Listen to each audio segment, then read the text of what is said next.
Luis Borbón es Premier Field Engineer en Microsoft, tiene 13 años como DBA y él es el que va a estar encargado de transmitir toda la charla. Esta es una charla organizada por Microsoft, por el programa de Microsoft Student Partner, que ya después, si quieren más información sobre eso, pueden contactar. Ya los dejo para comenzar la charla. Sí.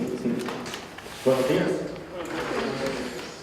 Bueno, como lo dijo Armando, mi nombre es Luis Borbón, soy PFI.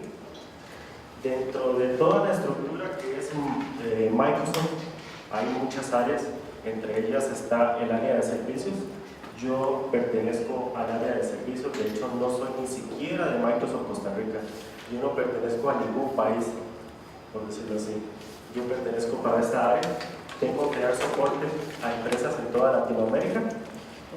Y ya tengo también un poco de tiempo la parte de lo que es transferencia de conocimiento, como esta presentación que les traigo.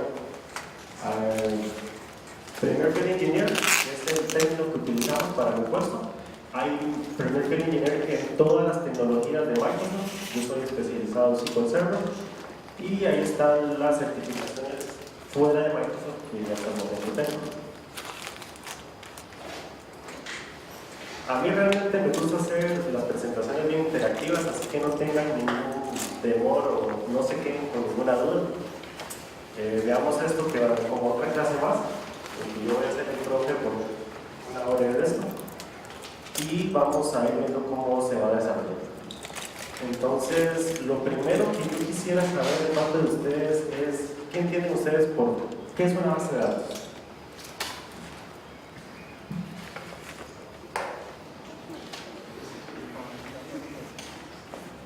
Bueno, es un conjunto de datos organizados y bueno, que la idea de la base de datos es, por el contrario, organizar un conjunto de datos para poder realizar consultas y poder acceder a esa información fácilmente.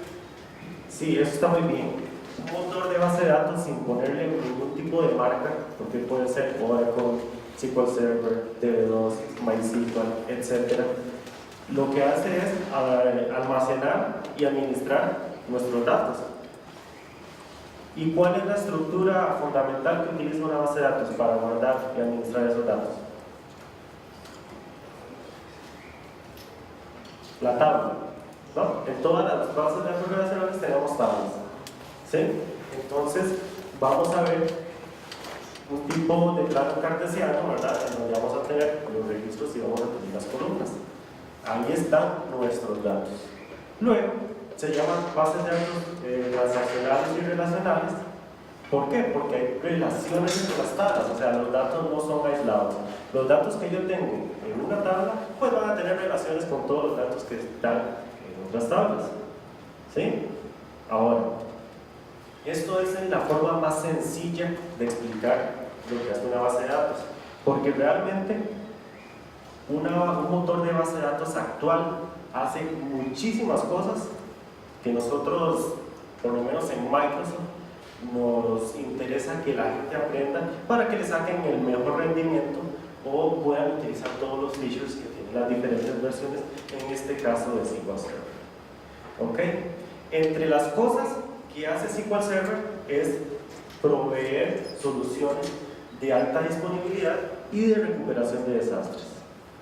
Entonces aquí tenemos unos temas claros, que dice cuáles son los conceptos de ellos, cuáles son las limitaciones en las tecnologías en versiones previas de SQL Server y qué es SQL 2012 o USO. Entonces ahí les lanzo otra pregunta. Para ustedes, ¿qué es alta disponibilidad?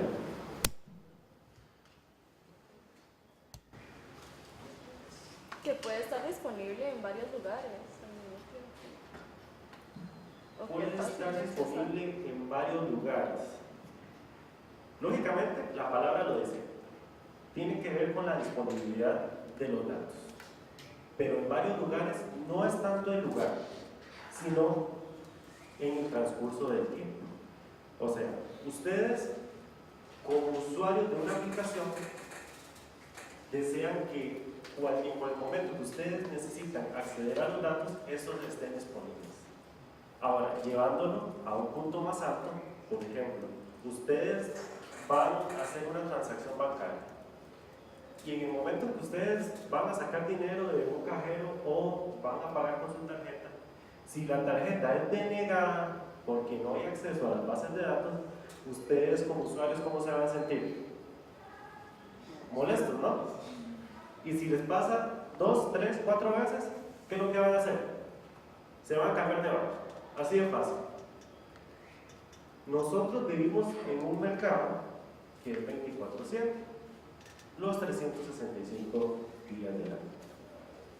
Eso quiere decir que los datos son críticos. Es más, para mí, los activos más importantes de una empresa son las personas y los datos.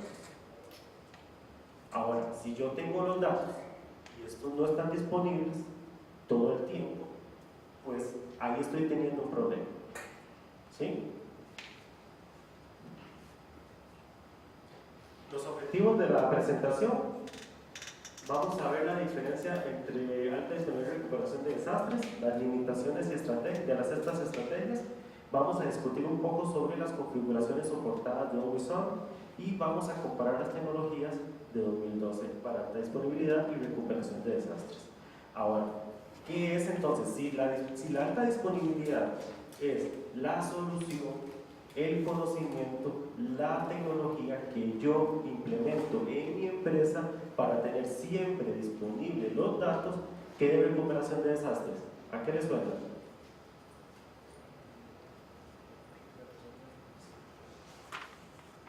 De que ocurrió un error, yo puedo recuperar la base de datos, todos los datos, en el momento antes del error. Entonces voy a seguir teniendo disponibilidad de los datos, como que anda de la mano. Sí, está muy bien. Va muy de la mano, pero dijiste algo clave. Sucedió un error, sucedió un evento, sucedió algo tan crítico que se me cayeron mis bases de datos, sea donde estén. Y yo necesito volver a levantar y dar acceso a los usuarios y a la aplicación a los datos. Entonces, ¿qué creen ustedes que es de recuperación de desastres? ¿Acciones reactivas o proactivas? Reactivas, porque ya sucedió el desastre. ¿Y alta disponibilidad es reactivo o proactivo? Proactivo. Es todo lo que yo puedo realizar antes de que suceda el desastre, para evitar que suceda. Entonces, aunque las dos están relacionadas, las dos están enfocadas en dos puntos diferentes. Las dos atacan dos cosas diferentes. Toda la alta disponibilidad son todas las soluciones, hardware, conocimientos que tengan las personas, los DBAs, para evitar, para yo tomar acciones antes. Y recuperación de desastres es todo lo que yo puedo hacer después de que ya se dio el evento.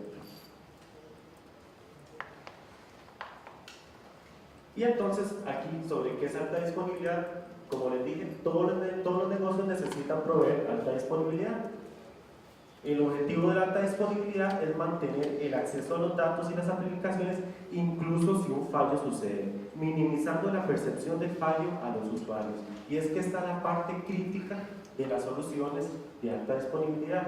Los usuarios no tienen por qué darse cuenta que algo sucedió en mi base de datos. ¿Sí? Elimina puntos comunes de fallo. Por ejemplo, si yo tengo aquí mi laptop y le saco la batería así en caliente, ¿qué pasa? Se va a apagar. Es el punto de fallo de esta laptop. ¿Ok? En un sistema de alta disponibilidad, si yo sacara esta batería, ella debería de tener algo para poder empezar o seguir dando el servicio de base de datos. Otra laptop a la par que están interconectadas y pasan las bases de datos de un lugar a otro, por ejemplo. Eso se llaman sistemas de clúster o cluster failover. ¿Sí? Hay dos requerimientos a analizar cuando hablamos de alta disponibilidad. Uno se llama Recovery Time Objective y el otro es el Recovery Point Objective. Los dos igual están relacionados y dependen de muchas cosas. El Recovery Time Objective lo que me dice es ¿cuánto tiempo tengo yo para tener mis bases de datos en línea después de que se dio el evento. ¿Ok? Y el Recovery Point Objective me dice cuántos datos puedo perder en caso de que se dé el evento. Ahora, ¿quién cree que a mí me dice cuál es mi RTO o mi RPO? ¿Quién me lo dicta?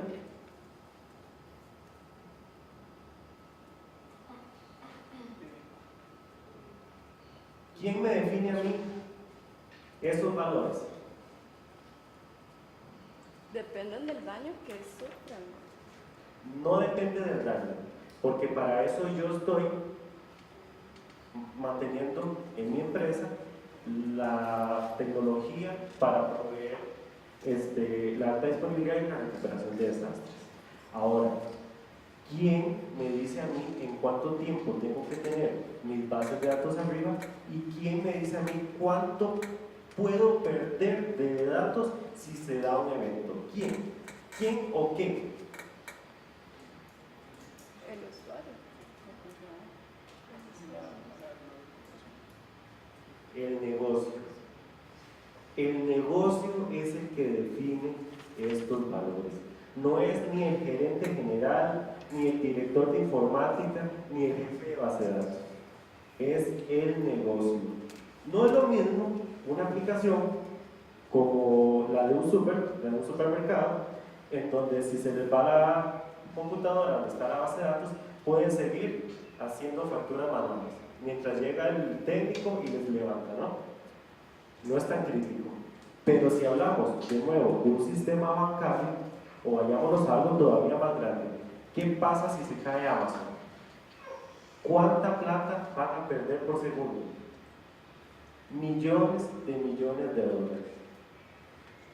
El RTO y el RPO para una empresa como Amazon es muy diferente al RPO y RTO del supermercado ahí que está cerca de mi casa, ¿no? Entonces el negocio es el que define estos valores. Cuando hablamos de disponibilidad, tenemos que ver que hay eventos planificados versus eventos no planificados. Los eventos planificados es, por ejemplo, cuando yo tengo que darle mantenimiento a un servidor, ¿sí? Porque acordémonos que los servidores todavía no se ha inventado el servidor que sea de mantenimiento solito. Yo tengo que llegar, bajar el servidor, abrirlo, soplarlo, hacer un poco de cosas. Eso a nivel de hardware. Y a nivel de software tengo que aplicarle parches, ¿sí? Tengo que hacer acciones para tener siempre mi hardware y mi software de la mejor forma. Esos son eventos planificados. ¿Y cuáles son los no planeados? ¿Cuáles son los eventos? Los desastres. A como crece el tiempo en línea de las aplicaciones, el costo se incrementa. Eso es muy importante.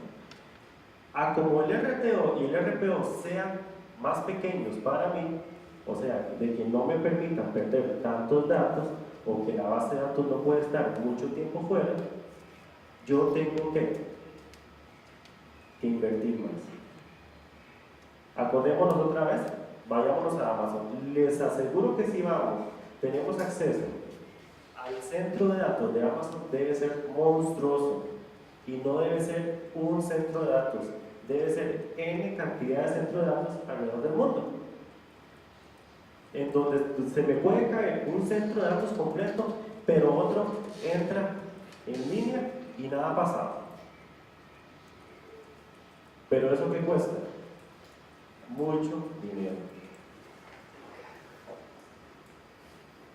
Hay una teoría que se llama la teoría de los 5 nodos. ¿De qué se trata esta teoría? Lo que dice es que todas las empresas deberían tender al 99.999 de alta disponibilidad o disponibilidad de los datos durante el año. Pero ¿qué es lo que significa eso? Que solo me deja 5 minutos fuera al año. ¿Eso por qué se dice que es una teoría? Para mí es una leyenda urbana. No hay ninguna empresa que lo logre. Pero las empresas tienen que tratar de tender a eso. Cuanto más se acercan, A ese número, ¿qué significa? Más invirtido. ¿Sí? Lo que normalmente se ve son 2 nueves o 3 nueves, en que como pueden ver nos deja 8.7 horas al año o incluso hasta 3.7 días, que si agarran ese tiempo y lo distribuyen alrededor del año, es algo que es manejable.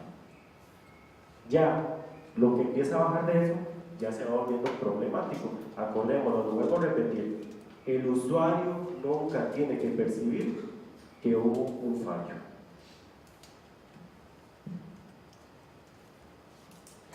¿Por qué la alta disponibilidad es importante? Los problemas en los servidores son inevitables. Como yo les dije, no hay un servidor, no hay un hardware todavía inventado en que se haga mantenimiento solito o en que sea infalible. ¿Sí? Y como les dije antes, el mundo es un mercado 24/7. A mí me encanta poner de ejemplo la aplicación de Amazon, porque es lo que ilustra lo que es un mercado globalizado. Cuando nosotros estamos comprando, los chinitos están durmiendo, ¿verdad?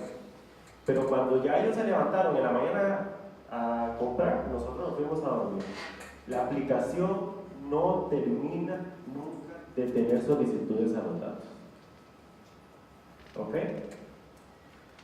Los sistemas deben estar en línea, lo contrario, ¿qué es lo que pasa? ¿Qué les dije anteriormente? Se van a perder clientes.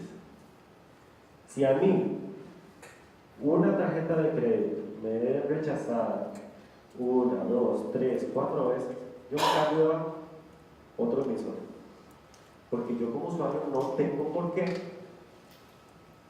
cargar con los problemas de la empresa por la que me está cobrando por los servicios. ¿Correcto?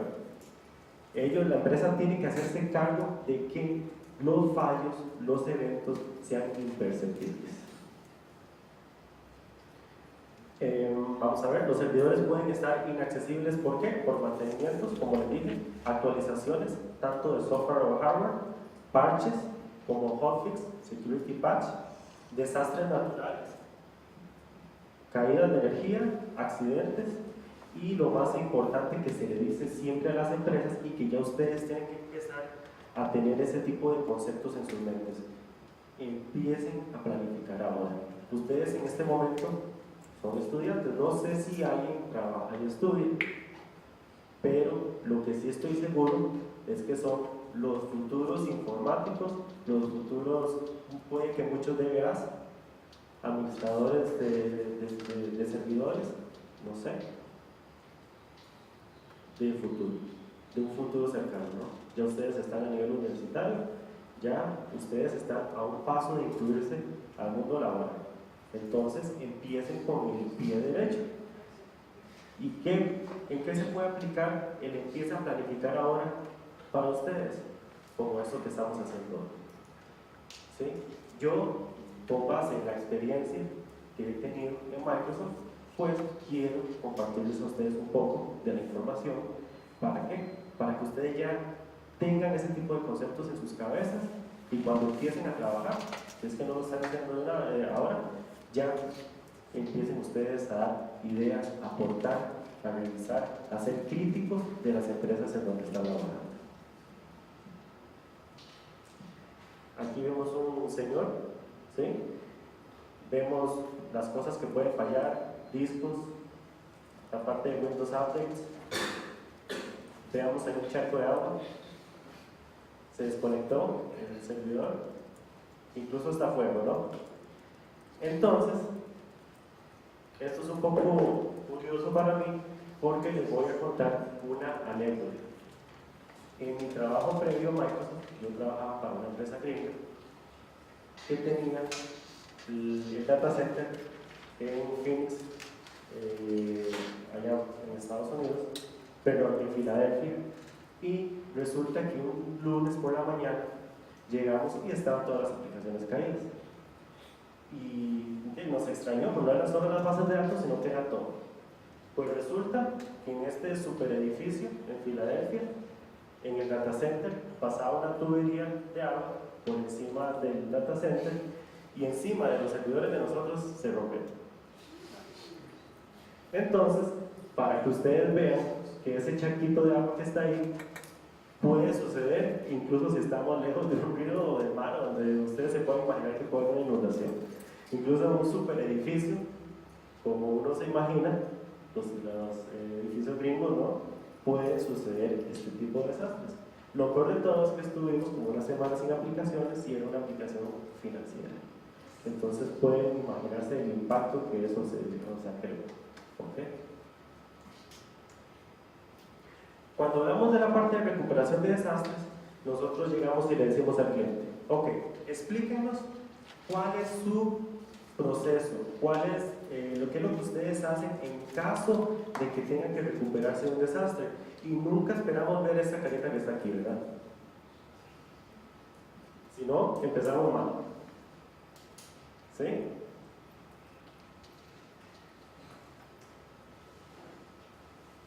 Entonces, soluciones comunes de alta disponibilidad y recuperación de desastres. Aquí es donde viene ya, vamos entrando un poco en materia. Entonces, en todo esto que les he explicado, ¿en qué parte entra a jugar SQL Server? SQL Server, en las versiones anteriores, 2005, 2008, 2008, tenía ciertas características, features, ¿no? Para alta disponibilidad y recuperación de desastres, pero ninguno me daba todo lo que yo necesitaba. ¿Qué implicaba eso? Que yo tenía que combinar features. Si yo quería alta disponibilidad y recuperación de desastre, tenía que hacer diferentes combinaciones. ¿Cómo cuáles? Failover clustering, que es lo que les estaba explicando, es cuando yo tengo una serie de servidores separados, independientes, trabajando como uno solo. ¿Ok? Eso se llama failover clustering. Y database mirroring, que es otro feature en el cual yo puedo tener una imagen de mi base de datos en cualquier lugar en el mundo. Mientras que yo tenga el ancho de banda para enviar los datos, ahí puedo tener yo mi base de datos. O podría tener database mirroring en un solo data center y log shipping, que es otro feature de SQL Server, que también me permite enviar información de mi base de datos primaria a mi base de datos secundarias. Y también peer-to-peer transactional replication, que es un tipo de replicación que tiene SQL Server, que lo que nos hace es que todos los datos que se escriben acá se van a replicar acá, y todo lo que se escribe acá se va a replicar acá. Es el único feature de SQL Server hasta el momento que nos da load balancing o balancear la carga. ¿Sí?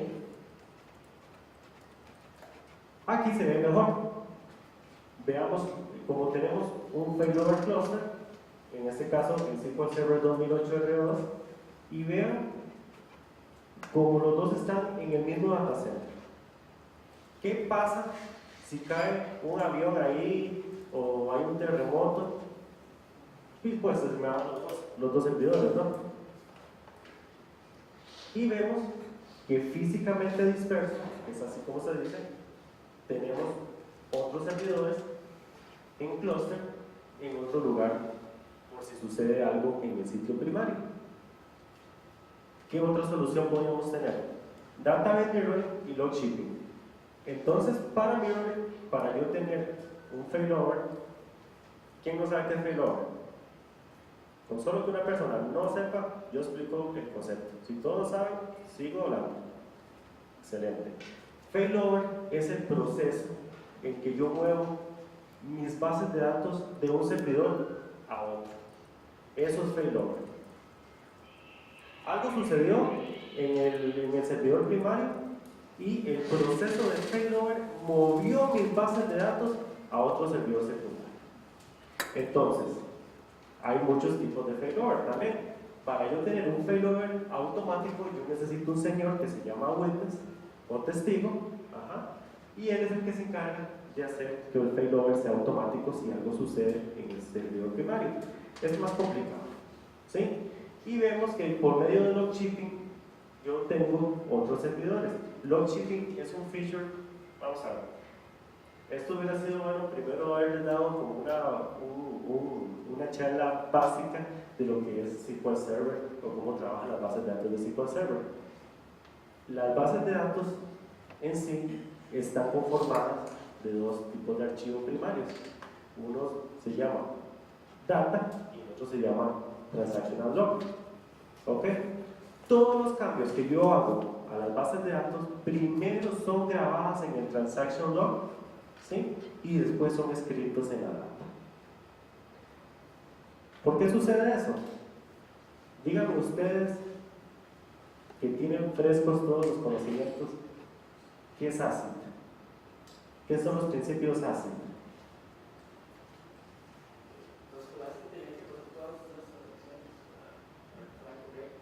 Ajá. ¿Y qué significa cada una de las siglas?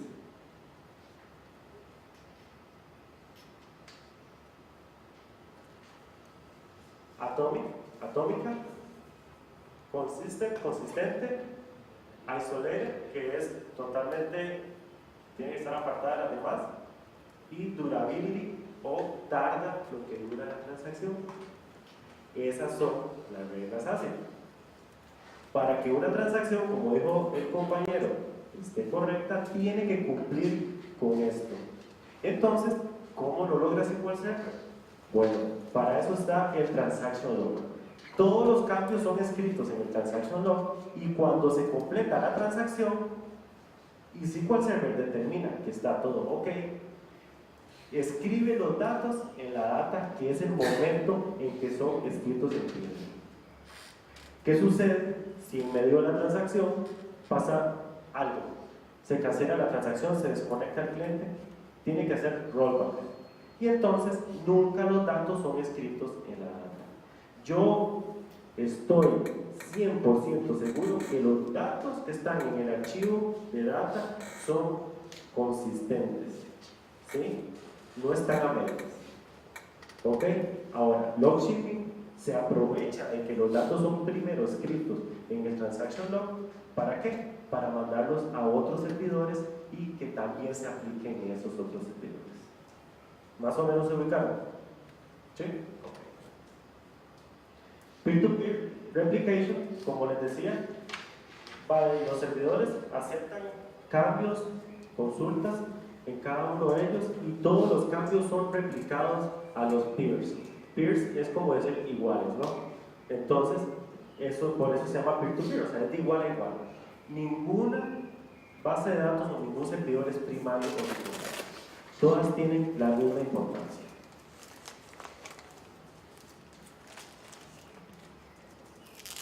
Si todas tienen la misma importancia, no se exponen a los mismos riesgos. ¿Perdón? Digamos, si todos tienen la misma importancia, no se exponen como a riesgos, como que algo le pasa, entonces que se caen todas. No. No hay riesgo de que los datos se pierdan o que pase algo, porque al ser todas iguales y tener la misma importancia, si una se cae, debería de haber alguna capa que diga, ok, ya no tengo acceso a este servidor, pues empiezo a acceder al otro. Pero sí tiene que haber una capa intermedia que maneje esta línea. Esto ya quedaría fuera de lo que es SQL Server. Por eso, ahorita que les explique la parte de Always On, van a ver cómo SQL Server crea un tipo de capa extra para manejar un poco lo que es el tipo de load balance. Pero ya les explico a qué se refiere eso. Y entonces llegamos al punto. SQL Server Always On. ¿Quién ha escuchado el término Always On? ¿Nadie? Ok. Cuando SQL Server 2012 salió, el tema que más llamó la atracción fue Always On, y todo el mundo hablaba de Always On en el mercado nuestro, en la parte de bases de datos. Pero mucha gente no entendía qué era realmente Always On. Solamente sabían que era algo para alta disponibilidad y recuperación de desastres. Always On es el empaquetamiento de todas las soluciones que SQL Server ofrece para alta disponibilidad y recuperación de desastres. ¿Y qué ventaja me da? Primero que nada, es integrada. Eso significa que es unificada y simplificada. Yo puedo administrar N cantidad de servidores desde un solo punto. No tengo que andarme conectando a diferentes servidores. Fácil de instalar y mantener. Muy importante. Las soluciones de alta disponibilidad y recuperación de desastre, vamos a decir, hace 10, 15 años, eran muy complicadas de instalar. Y si fallaba algo, era un dolor de cabeza recuperarlo. Ahora, con la tecnología, se ha ido simplificando este tipo de cosas. Es flexible, eso quiere decir que reutiliza la inversión existente. Si yo tengo 1000 servidores y yo tengo SQL Server corriendo en esos servidores, pues yo puedo, si es la versión 2012 de SQL Server, yo puedo activar este feature y configurarlo. Y hay un tema de SAN versus storage local. ¿Quién no sabe qué es una SAN? Ok. Una SAN, vamos a decir lo que es como un servidor de discos. Sería como la forma más simplificada de explicar. Es una caja, si usted lo ve físicamente, parece una refrigeradora. ¿Y qué tiene esa refrigeradora? Cantidades enormes de discos. Ahora, yo puedo configurar que los discos trabajen en conjunto. Yo puedo decir que estos 20 discos todos serían como una sola unidad, como la unidad D o la unidad E. Y para el usuario, está accediendo a la unidad E o la unidad D. Pero no sabe que lo que hay por debajo es una gran cantidad de discos trabajando juntos. Ahora, ¿qué ventaja me da esto? Bueno, que tengo alta disponibilidad a nivel de discos. Si se va un disco, simplemente lo saco, todos los demás siguen trabajando de igual forma, cambio el disco y lo inserto, y el sistema de la SAN se encarga de sincronizar el nuevo disco. Eso es alta disponibilidad. Para que vean de que este tipo de soluciones no solamente existen a nivel de SQL Server, sino que existen a nivel de software, hardware, para todas las grandes casas o compañías. Es eficiente, hay una relación costo-beneficio, porque al utilizar el mismo hardware, pues nos estamos ahorrando dinero. No hay sistemas solo en espera. El problema, cuando yo les hablaba del clúster, que yo tengo N cantidad de equipos trabajando como uno solo, es que si este es el dueño de las bases de datos y solo puede haber un dueño al mismo tiempo, ¿qué está haciendo el otro? Nada, esperando a que a este le suceda algo para entrar en acción él. Es como una carrera de relevos, ¿sí? ¿Qué hace el que está esperando ya a que yo llegue? Viéndome, ¿verdad? A que llegue. Y si me caigo a medio paso ahí, el hombre se me quedará viendo, ¿verdad? Pobrecito, ¿verdad? Eso es lo que hace exactamente el clúster. Y se dice para que muchas veces se desperdicia el hardware al estar solo en espera. Entonces, con el Always On podemos tener actividad acá y actividad acá. Hay dos tipos de características o features que yo puedo implementar como Always On. El que yo les voy a explicar, el que vine a hablarles hoy, se llama grupos de disponibilidad o availability groups, ¿okay? Que es para la protección de las bases de datos. Hay otro, que es el que ya les he mencionado, que es el Failover Cluster Instances, que es para la protección a nivel de instancia. Ahora, para poder entender cuál es el alcance de cada uno de ellos, tengo que preguntarles, ¿qué es una instancia de SQL Server? ¿Quién ha instalado SQL Server en sus casas, ahí, el Express, o si se robaron por ahí, no me cuenten, ¿verdad? Nada más digan que lo han instalado. ¿Quién lo ha logrado instalar? ¿No lo han instalado? ¿No lo han visto? Bueno, se están perdiendo de algo muy chido. Cuando yo instalo un SQL Server, crea una instancia. La instancia se ve como un servidor aparte. Eso significa que yo puedo instalar N cantidad de instancias en un solo servidor físico. Y cada instancia es como si fuera un servidor totalmente aparte. O sea, no tiene nada que ver con la otra instancia que se instala. A nivel de SQL Server hay bases de datos de usuario y bases de datos de sistemas, ¿sí? Nada más para mostrarles, para que lo entiendan bien. Aquí yo tengo, este es el Management Studio. aquí está la forma en que administramos SQL Server con esta herramienta.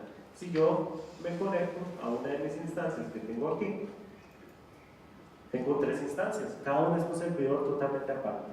De hecho, son 3 servidores totalmente aparte, servidores virtuales.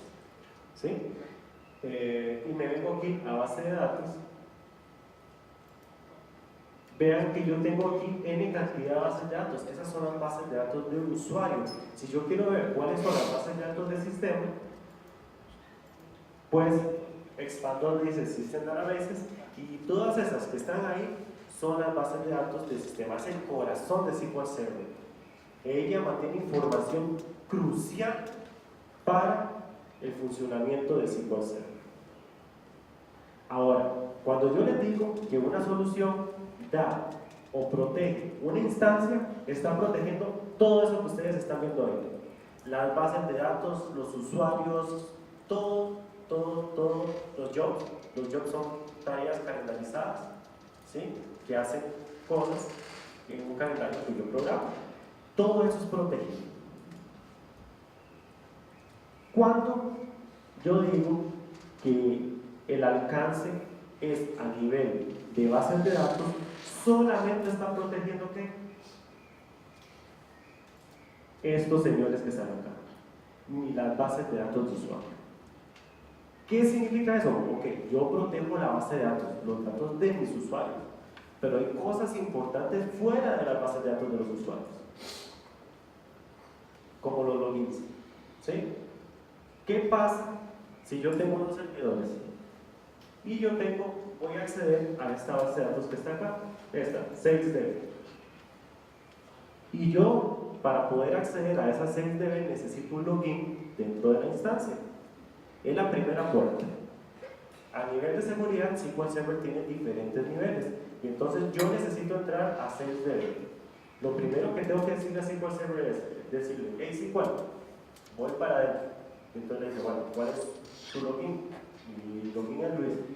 Ah, sí, mira, aquí estás. Entra, el password es este. Ok. Y paso a la primera puerta y veo todas las bases de datos. Ahí están. Y entonces yo llego a decir: ok, ahora sí, quiero acceder a esta base de datos. Y me pregunta el SQL Server: ¿y vos tenés un usuario ahí? No, no puedes entrar. A nivel de seguridad, SQL Server hay logins y users. El login es a nivel de instancia y el user es a nivel de base de datos.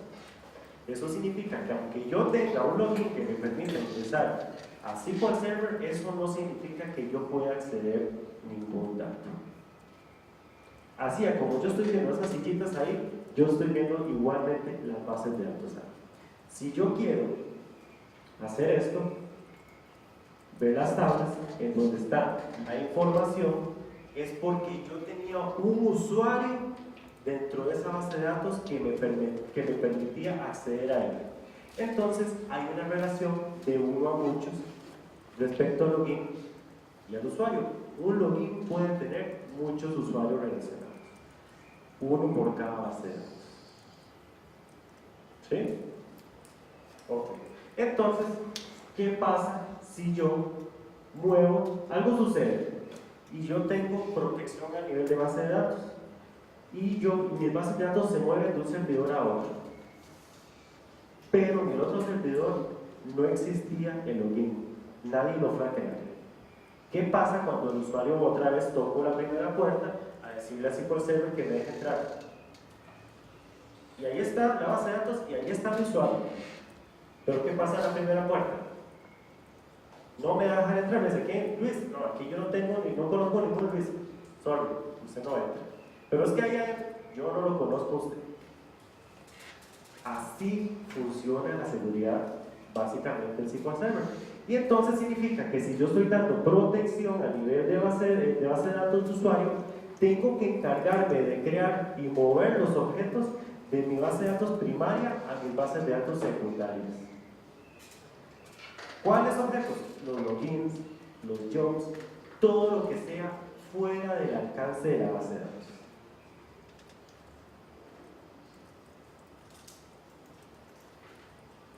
Y entonces, ya cuando ustedes ven la protección de cada una de las soluciones, ya saben cuál es el alcance de ellas. Si nos vamos a la base de datos, vamos a ver qué es un feature nuevo en SQL Server 2012, en que puedo hacer failover de múltiples bases de datos. ¿Qué era failover? Una base de datos en caso de un error. Moverlas, ¿no? Mover las bases de datos de mi servidor primario a mi secundario en caso de un evento. ¿Sí? Y entonces, si puedo mover múltiples bases de datos, significa que yo puedo hacer un grupo de bases de datos que van a hacer failover en conjunto. Por eso se llama grupos de disponibilidad, porque lo que yo hago son grupos de bases de datos. Puedo tener múltiples secundarios. Eso quiere decir que yo puedo tener aquí en el mismo data center otro servidor trabajando en conjunto. ¿Para qué? Para tener alta disponibilidad. Si este se cae, automáticamente SQL Server va a mover los recursos a este otro. Y nada va a pasar. El usuario no se dio cuenta. Pero también voy a tener otro servidor allá en la facultad de informática, ¿no? Y aquí cae el avión, ¡pum!, se destrozaron los dos. Y yo, por la parte de recuperación de desastres, muevo todo hacia allá. Y tal vez los usuarios se sintieron una desconexión, porque ahí sí tiene que llegar alguien a decir, bueno, se me quemó el edificio, ya no existe, ahora tengo que mover todo. Ahí sí tiene que haber una intervención humana. Pero lo que tiene que tomar es una acción de hacer un failover manual allá, al otro servidor, perdón, al otro edificio, porque lo que sucedió fue una catástrofe. Por eso la recuperación de desastres es diferente a la alta disponibilidad. La recuperación de desastres entra cuando sucede una catástrofe. ¿Sí? Pero entonces llegué, moví las bases de datos allá a la facultad de informática y los usuarios siguieron ingresando. Mira, se me desconectó 5 minutos, pero ya se arregló. Y después salen las noticias que fue que cayó un avión aquí en la biblioteca de medicina, ¿verdad? ¿Ok? Los secundarios pueden ser activos. Eso quiere decir que mientras que este servidor sea el primario, puede haber un tipo de actividad en los secundarios. ¿Qué tipo de actividad? Pueden haber backups, pueden haber lectura. Eso quiere decir que yo puedo tener aquí mis transacciones, mis cambios, mis updates, mis inserts, mis deletes, todo que venga acá. ¿Sí? Y que mis reportes apunten allá. Yo eso lo puedo hacer con grupos de disponibilidad. Por la parte del clúster, pues tengo multi-subnet, que significa que puedo tener varias IPs relacionadas a un solo clúster, y puedo manejar en qué momento va a ser failover, porque las políticas son flexibles, diagnósticos mejorados, failover más rápido y tenderos colocados. Ahí no me voy a meter mucho porque no quiero confundirlos y no es el punto de la presentación. Lo que me interesa es que entiendan en la parte de grupos de disponibilidad qué podemos hacer con ellos. Aquí cada copia se llama réplica. Eso quiere que eso significa que si yo tengo este servidor acá y ese servidor allá, las dos son réplicas. Pero esta es la réplica primaria porque es la que en este momento es la dueña de las bases de datos. Y la otra simplemente está recibiendo toda la información que va cambiando. Entonces es la réplica secundaria. En SQL Server 2012 yo puedo tener hasta 4 réplicas secundarias. En SQL Server 2014 puedo tener hasta 8 réplicas secundarias. ¿Ok? Como te dije, la réplica activa se llama primaria y las demás réplicas son secundarias. Las réplicas secundarias pueden estar en unos estados que son readable o read intent. Aquí lo único que me interesa que entiendan es que yo le puedo decir a una réplica secundaria, ¿usted acepta lectura o no? Así es fácil.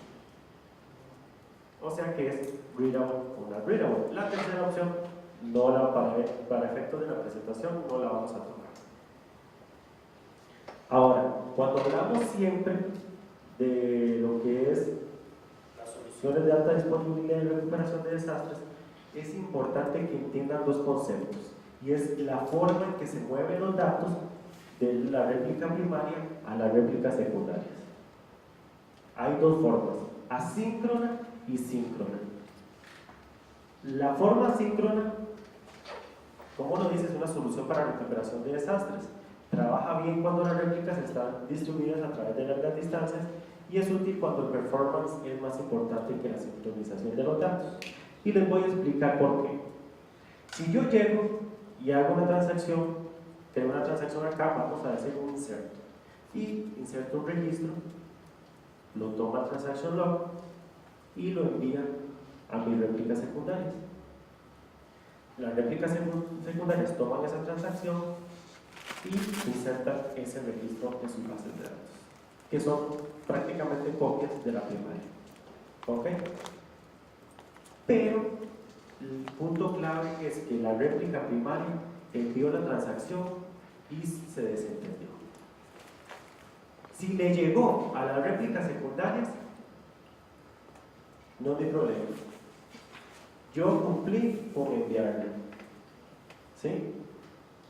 Entonces, ¿qué significa? Que no hay ningún tipo de overhead, no hay una carga extra acá. ¿Por qué? Porque ella solamente se preocupa de aplicar sus transacciones y todo lo que envió a las réplicas secundarias ya quedó a cargo de esas réplicas secundarias. Ahora, ¿cuánto puede tardar una transacción en replicarse de la primaria a la secundaria? Depende del ancho de banda. Eso es el factor crucial en este tipo de movimiento de datos. También para síncrono y más, de hecho para síncrono es más delicado.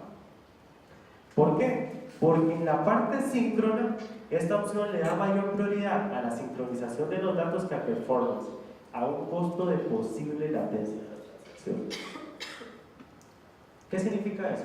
Mismo ejemplo. Llego, inserto un registro en mi tabla que está acá.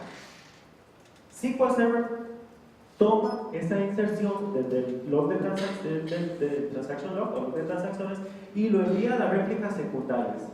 Pero ella se queda esperando a que todas las réplicas secundarias le avisen que ya recibieron la transacción y que la aplicaron. Y hasta que ella no recibe esa confirmación, ella no aplica aquí la transacción inicial.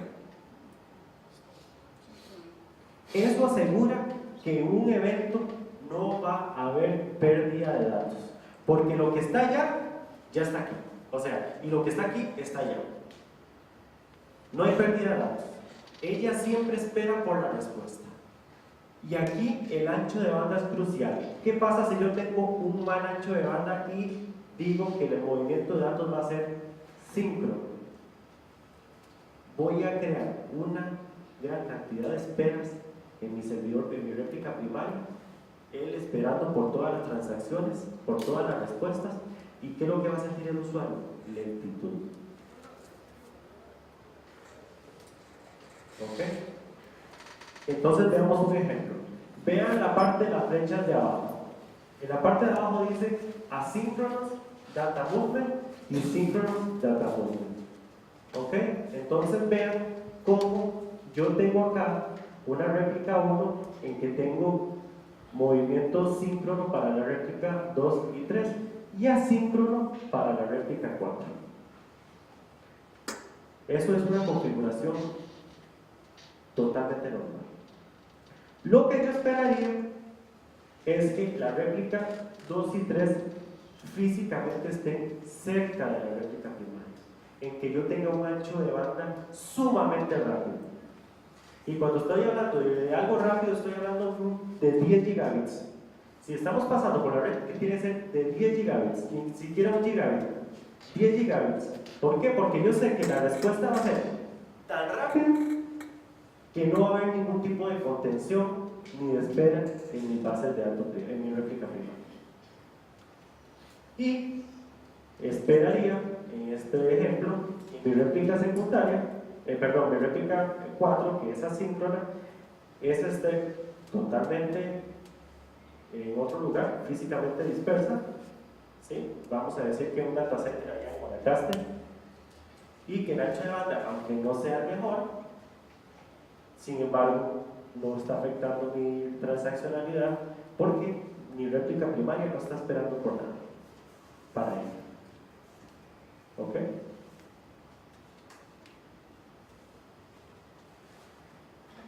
Y aquí en las configuraciones tenemos de que provee la flexibilidad de soportar diferentes configuraciones, y aquí tenemos dos ejemplos. Igual no voy a entrar mucho acá porque ya tendría que empezar a explicar lo que es local storage y cuando tenemos una SAN, y es igual, no es el punto de la presentación. Acá lo que me interesa es que ustedes entiendan que las réplicas secundarias, sin importar si son síncronas o asíncronas, el movimiento de datos pueden tener actividad.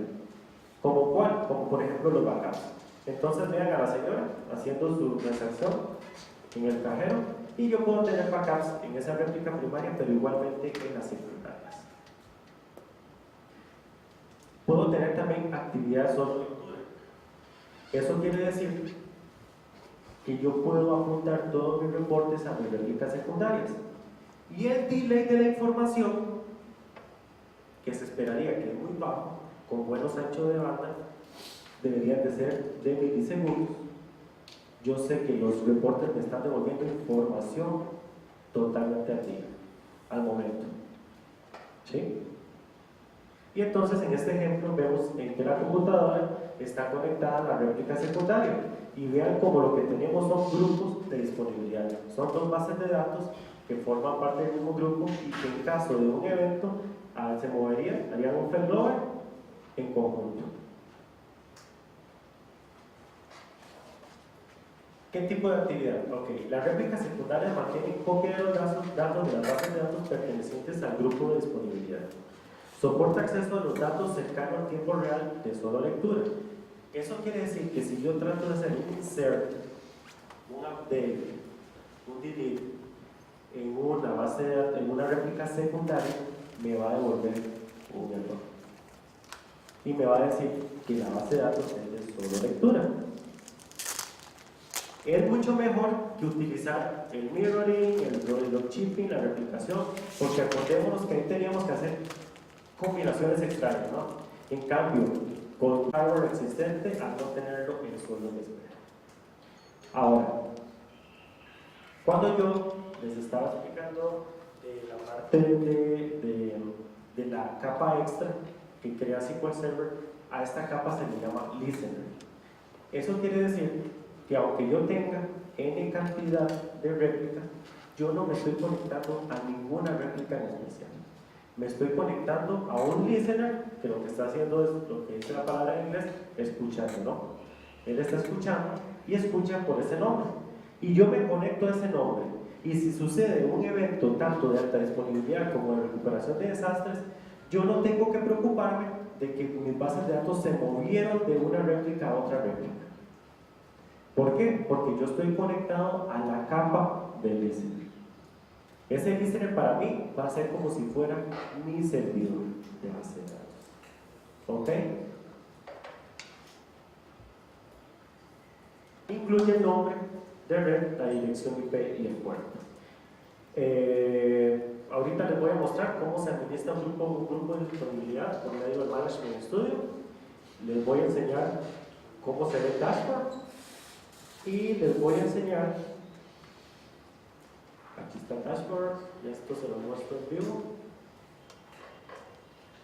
y les voy a enseñar cómo será el proceso de failover. Yo lo voy a iniciar para que ustedes vean cuál es el comportamiento.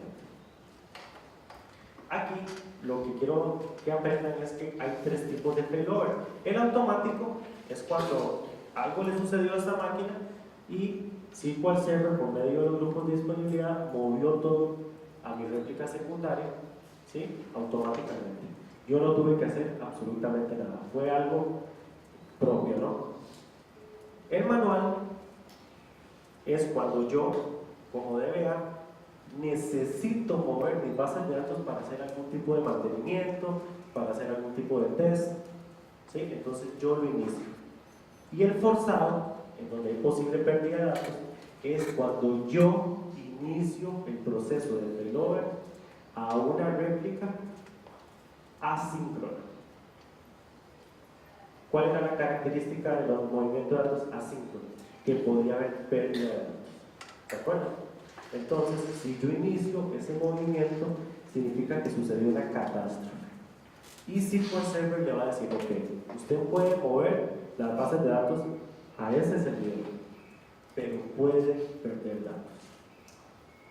¿Sí? Y aquí está la DEA.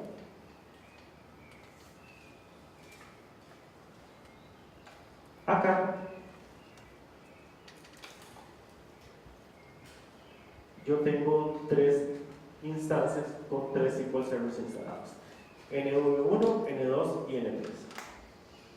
Yo tengo aquí configurado un grupo de disponibilidad. Si expando esto y me vengo aquí a USO High Availability y vengo aquí a los grupos de disponibilidad, tengo uno que se llama AG Corp. ¿Sí? Y él me dice que esta, la N1, es la réplica primaria. Si yo expandiera la número 2 y hiciera lo mismo, me voy al grupo de disponibilidad, él me va a decir que es réplica secundaria. Y el N3 también me va a decir que es una réplica secundaria. ¿Sí? Ya aquí está todo configurado. Yo quiero ver el estado de salud de mi grupo de disponibilidad.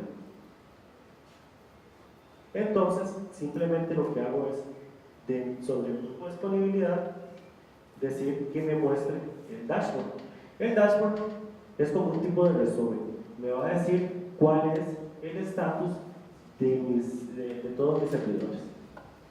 Y entonces, como ven, ahí incluso tengo algún tipo de alerta. Un tipo de warning. Todo debería estar así verdecito, pero no lo está. Debe ser que como es un ambiente virtual y tenía la máquina apagada, pues encendí todo y ahí algo no le gustó.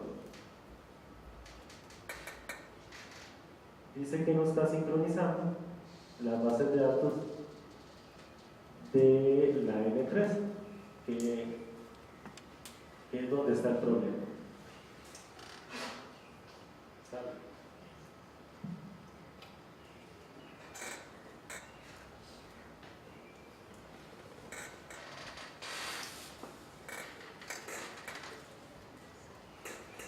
¿Y algo sí le pasó?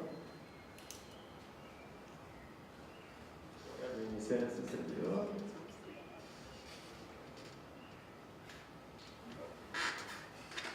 Ok, el dashboard me muestra toda la información, toda la configuración del grupo de disponibilidad. Ahora, si yo vengo acá y veo donde dice listener, ok, esperemos que termine esto.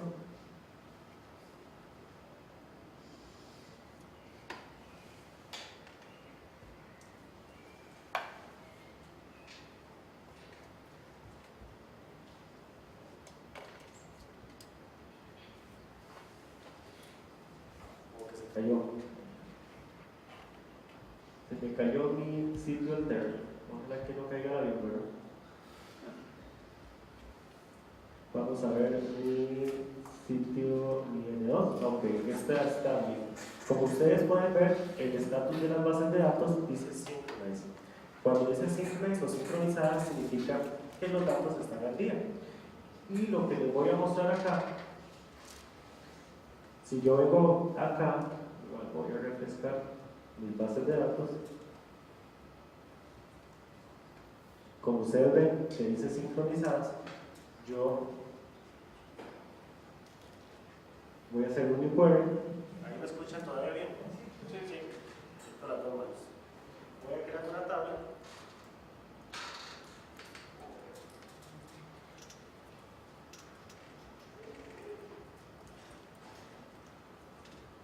Con una columna solamente. Con un tipo de dato integer. Y la creo. En esta base de datos Amazing Words 2014 que forma parte del grupo de disponibilidad. Y voy a insertarle un dato.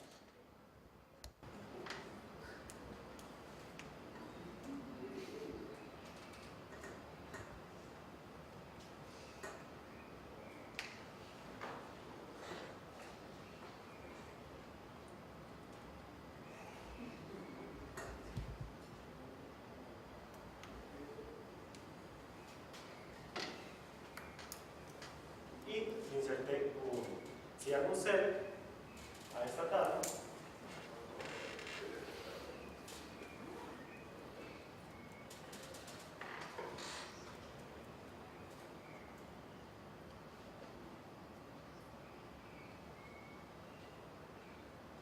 ahí pueden ver que está el dato que acabo de insertar. Ahora, ¿qué pasa si yo me llevo esta consulta al servidor N2? Voy a hacer un new query y como pueden ver acá abajo, ya estoy conectado no en el N1 sino en el N2.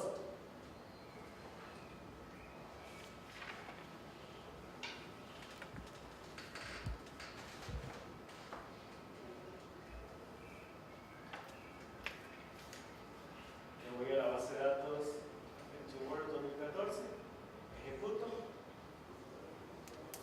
y como ven ya está mi tabla creada en este otro servidor con el dato insertado. ¿Sí? Entonces ella está sincronizando perfectamente entre la réplica primaria y la réplica secundaria. Bueno, esta réplica, la otra se me cayó. Ahora,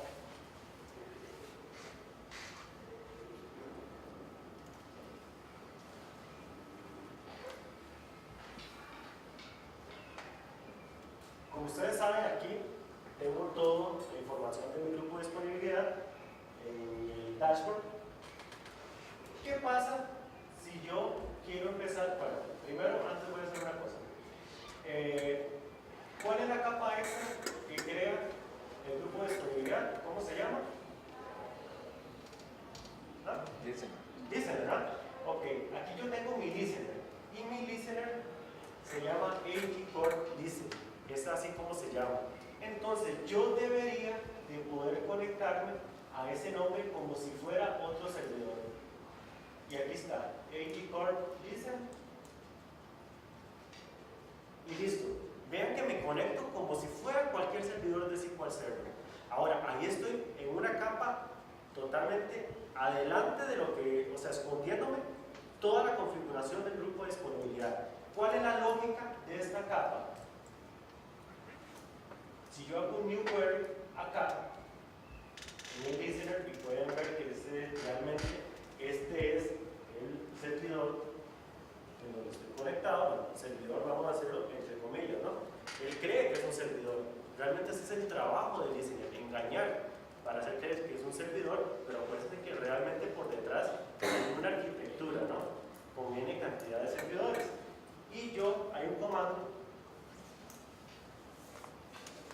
que se llama server @servername, que lo que te devuelve es el nombre del servidor a cual estoy conectado.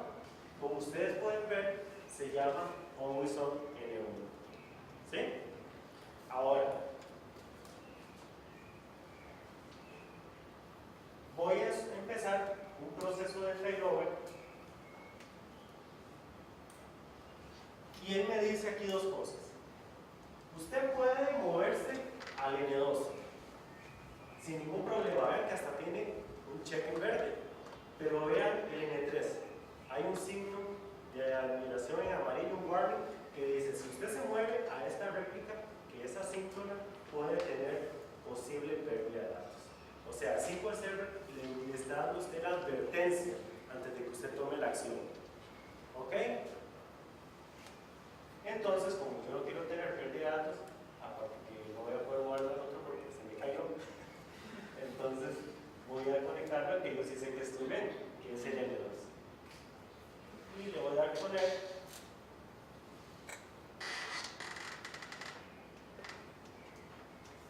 Y empiezo el proceso de failover. Aquí SQL Server lo que está haciendo es moviendo todas mis bases de datos de mi réplica primaria a mi réplica secundaria. Esto es lo que sucedería si a mí se me apagara el servidor, si hubiera sucedido algo con mi réplica primaria. Y al final me dice que terminó exitosamente. Entonces, yo aquí estoy conectado al N2 o al listener.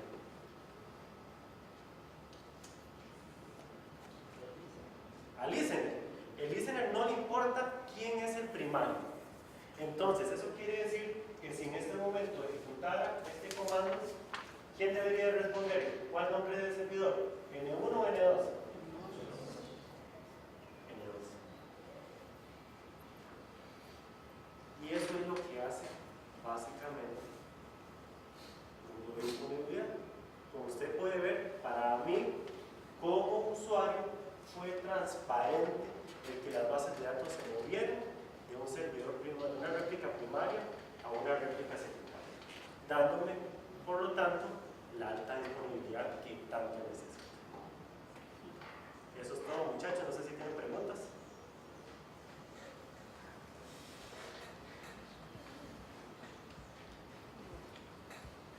No quedaron muy confundidos, ¿no?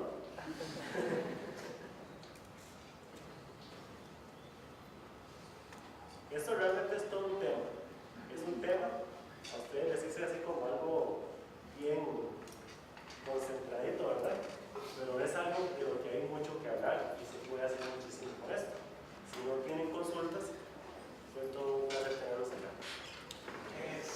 Darle las gracias por la participación y decirles a los que están, los estudiantes de base de datos 1, esto les va a quedar mucho más claro cuando empiecen con los laboratorios la próxima semana o la otra, así que no se preocupen mucho. Y darle las gracias a Luis por su participación y por su ayuda, y muchas gracias a ustedes por haber venido. La presentación se la vamos a dar a la profesora. A Alexandra, y también me la va a pasar a mí para si la necesitan, porque sé que tienen que hacer unos trabajos. Si la necesitan, se